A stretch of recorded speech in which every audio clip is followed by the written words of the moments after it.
Well, a very warm welcome. Thank you for joining me. This is an update to a presentation we gave last September and again in December in anticipation of a slowdown in the real estate market. It certainly appears a slowdown is here, and so without further ado, we're going to update the presentation.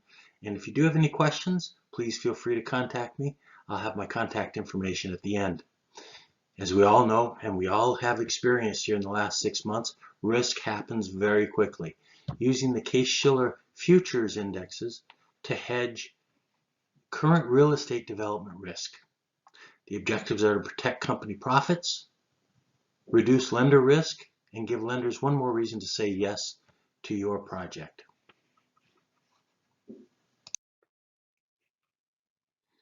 This is an overview of the index futures. You can hedge using the national index, the Case-Shiller 10 area futures contracts, or individual sub-indexes. And in this example, we're going to show the San Francisco index, which is highly correlated to the Seattle index. So if you're a Seattle home builder, for example, we're going to show you how we would hedge or how we would recommend a hedge of a project. In this slide, we're looking at an example of the construction of the Case-Shiller index itself. And what you see over here on the right is an example of the construction of the index, which is a lagged moving average. So in other words, if you're looking at the July index, which would come out on July 1st, that would include the data from March, April, and May. So it will look back actually 4 months to gather that data. And then subsequently, if you're looking at the August 1st release, it would take into account the April, May, and June data. Moving on over to the left side of the screen, we can see the Case-Shiller home price futures for San Francisco. Why this is important, this specific slide we brought out in December, and the information is as of November 16th. 2021, and we can see the bid ask. The San Francisco spot index over here is at 339.94, and you can see how the expectations for future prices are increasing. So the November 2021 bid ask would, let's just focus on the bid for now, would be at 338, and as you go out in time, the prices got more expensive, and that would be a normal situation because you have the time value of money and the expectation that the index would increase in time. However, things have changed. Let's go to the next slide. As you can tell from the next slide, this is the most recent as of July 5th, and we can see that with the spot price sitting at 324, moving out in time, it actually goes down in price. So that has a lot to do because of the lagged nature of the underlying index itself. The markets can see prices have peaked, and there's been a dramatic shift in a lack of mortgage applications. Basically, in many cases, you've seen just a slowdown to an extreme degree. Because of the sharp rise in interest rates being induced by the Fed. And you can see how that's reflected in the futures themselves. So if you were to go do a hedge, for example, it's really important to be able to figure out the timing of the project, how long it's going to take to finish, because at this point, the further you go out, the lower the price you're going to be able to sell at. And so for example, if you have an 18-month construction timeline, basically, you need to be able to coordinate that with the futures, the hedges, and the futures prices going out, for example, to February 2024, for example. Let's move on.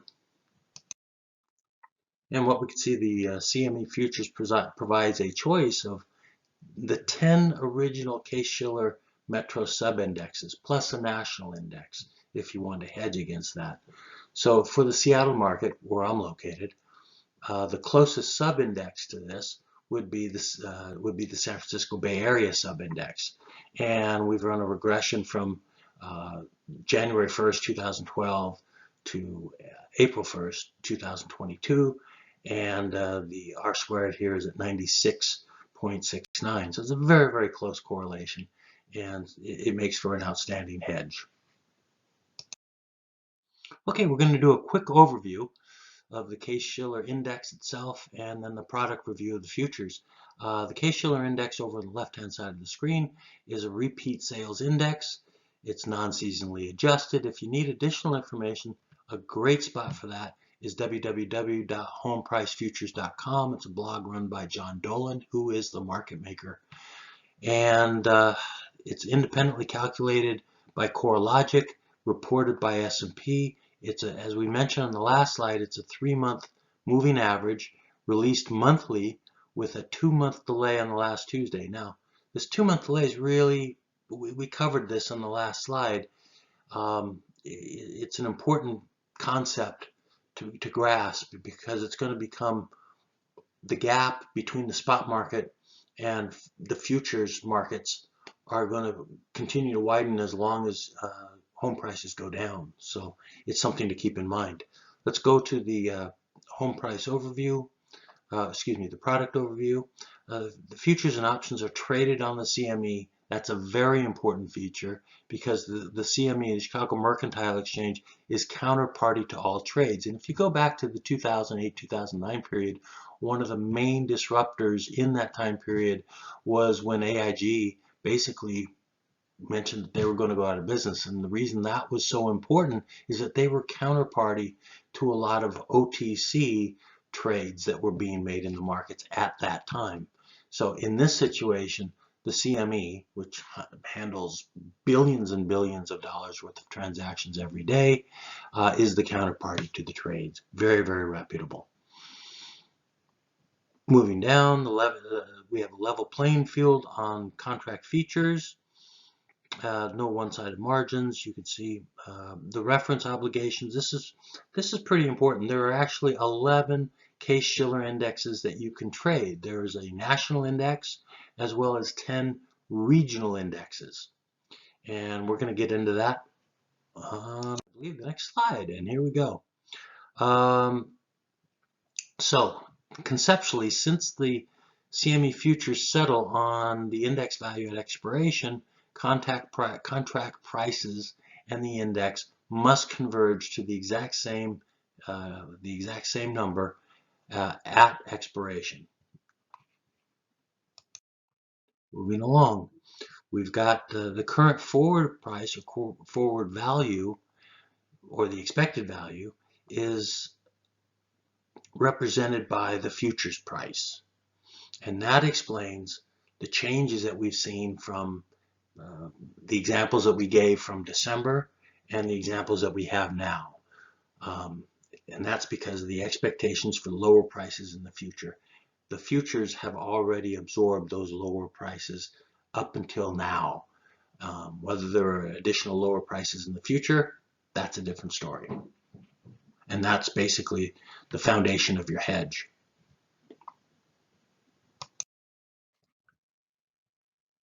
Ideally, once you have the hedge in place, the hedge will be unwound using a system matching the monthly percentage of project units. For example, if you had a 100-unit project development and you were selling 10 units per month, you could cover 10%. You would unwind 10% of the hedge position to revenue match the units that were being sold. And this is going back to December 2021, our last presentation.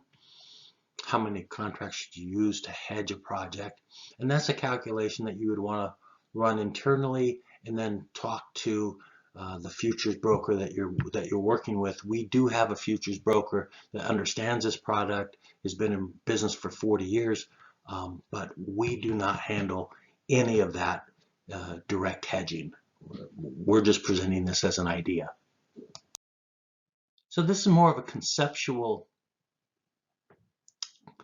slide that we have, which is hedging interest rate risk. This goes back to our December presentation, hedging real estate risk versus hedging collateral risk.